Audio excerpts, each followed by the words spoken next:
What's up, guys? Welcome back to the channel. So if you've been following me at all, you know that I do cover the MSI Claw 8 AI Plus a good bit. It's actually become one of my favorite PC handhelds here so far in 2025. We definitely have some more on the way to take a look at later on in the year. But compared to everything I've had that's come out the past couple of years, I've really enjoyed it for basically everything. It's screen, comfort, performance in games, direct Intel support, all that kind of stuff. And that direct support is kind of a big deal and something we'll talk about more as we look at this, because we've got a couple of articles out here. Really, it's based off of more of an original Igor's Lab article here with MSI switching to AMD chips for its high-end Claw handheld PC as it does like a refresh or changes things down the line. And we actually talked about this back in, I think, January or so, with what their plans might be in the future for the MSI Claw. So I wanted to take a look at this article. Actually, we'll take a look at the original one over here on Igor's Lab. We'll read through this and then we'll talk a little bit about what MSI might be doing here with the Claw and going over to AMD. So MSI considers switch to AMD's Ryzen Z2 AI Extreme APU in upcoming Claw handheld generation. There are growing indications that MSI will no longer rely on Intel for the next generation of its Claw handhelds, but it will instead use AMD's new Ryzen Z2 AI Extreme APU in the future. This step would not only mean a technological reorientation, but would also mark the end of the previous exclusive relationship with Intel's Core Ultra platform. The first rumors about this came from Hayes2K1, who sees a prototype based on the new AMD APU already in the pipeline. And yeah, we had some rumor of this Z2 AI Extreme APU a few days ago. Apparently, another SKU that AMD should have coming out alongside there, what should be Z2 Extremes, the Z2 Go that's out, and I believe a Z2. But the Z2 Extreme and the Z2 AI Extreme would be the two that most of us would care about, especially when it comes to the handheld. As far as them abandoning Intel's Core Ultra platform, again, the MSI Claw 8 is one of my favorite handhelds right now, and that performs much better than most of my Z1 Extremes here, at least in a lot of the games. And if we're talking about 20% performance boost from the Z1 Extreme to the Z2 Extreme or Z2 AI Extreme, that's going to be kind of similar to some of the boost we already see from Intel versus the Z1 Extreme. So it would actually more put it on par with Intel's current Series 2 rather than beating it. But I think a lot of that remains to be seen. The current MSI Claw 8 AI is based on Intel's Core Ultra 7 258V, which is their Series 2 or second generation of their Core Ultra 7s.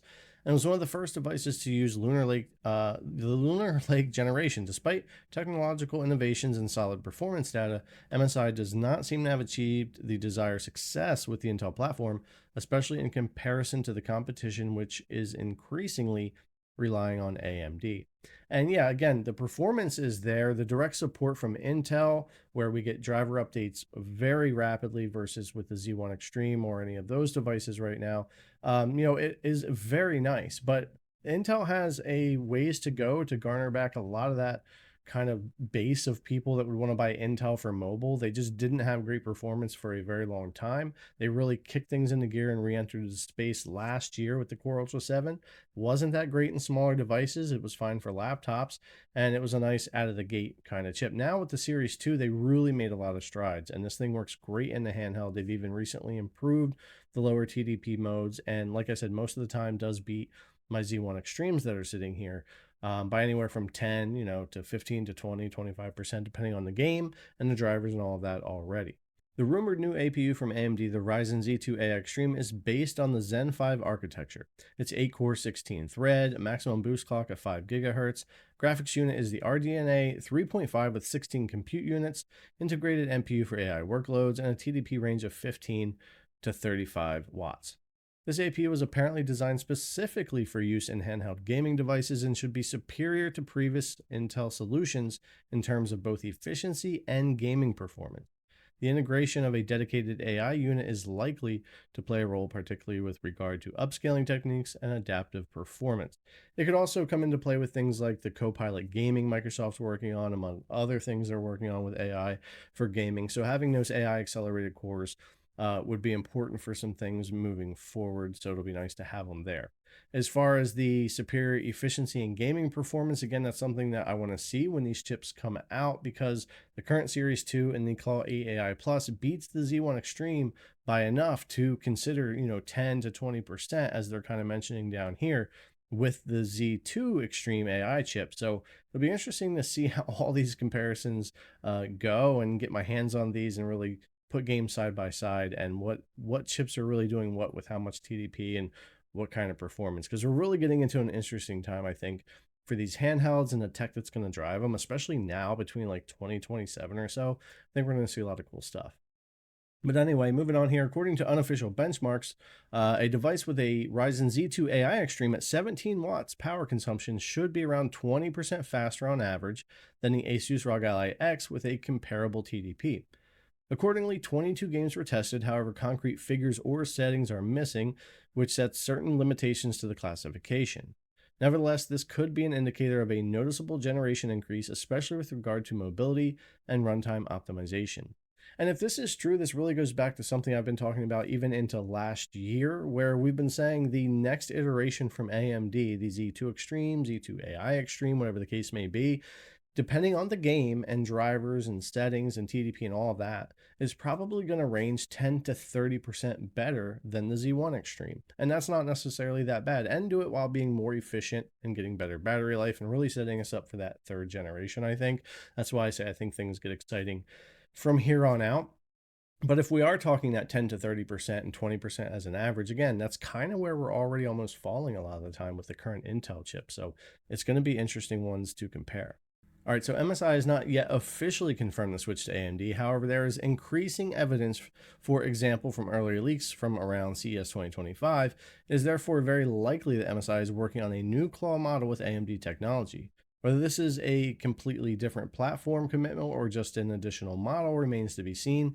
Technically and economically, however, there is much to suggest a clear break from the previous Intel strategy. And I wonder what's really telling them a clean break from the Intel. Whatever direction MSI wants to go, that's fine. But I've really thought it was interesting that they've gone with Intel and committed to that, and seeing the performance gains and how good the current Claw 8 is, and I'm sure the 7, I don't have my hands on the newer 7, but it's the same chip.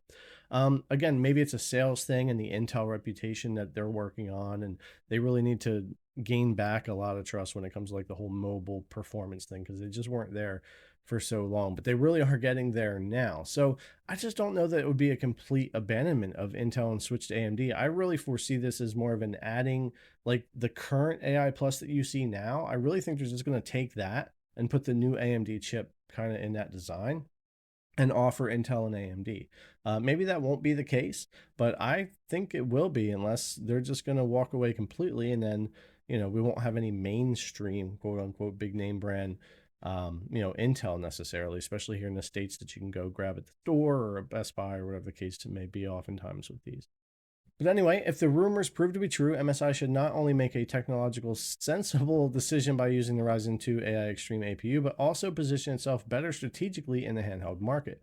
The combination of modern CPU architecture, powerful RDNA graphics, and specialized NPU could make the decisive difference for the next generation of claw devices, especially compared to competitors with older or less optimized platforms.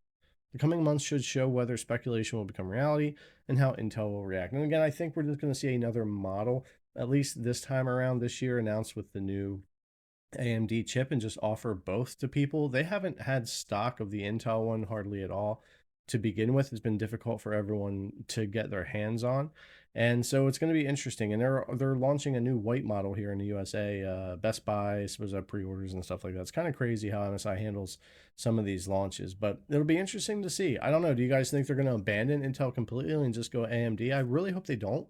I really liked someone having that option. I love AMD. I'm a huge AMD fan. All the PCs I've built the past 30 or so years have been based on AMD. But I really like competition, and I really like seeing Intel make the strides they have this generation. I would hate to see that not continue in the handheld space, or at least with some of these mainstream handhelds that more people are apt to buy than some of the other ones. But yeah, anyways, guys, that's going to do it. I just wanted to talk about this a little bit. I find it pretty interesting, although we kind of knew already. MSI mentioned back in January about using AMD later on and adding it. So hopefully that's all they're doing and not just abandoning Intel. But we'll see what happens with that as time goes on. We've got more handhelds to come this year. The Legion Go 2, probably the Asus Xbox partnered handheld, maybe another one here from MSI. as well with the Z2 Extreme or something. So yeah, it'll be interesting. There's going to be a lot more to go over. And I've got the 2 Legion Go S Steam OS models coming in May. I'll be reviewing as well. So anyways, guys, as always, thanks a lot for coming to check out the video. I really appreciate it. And I'll see you in the next one.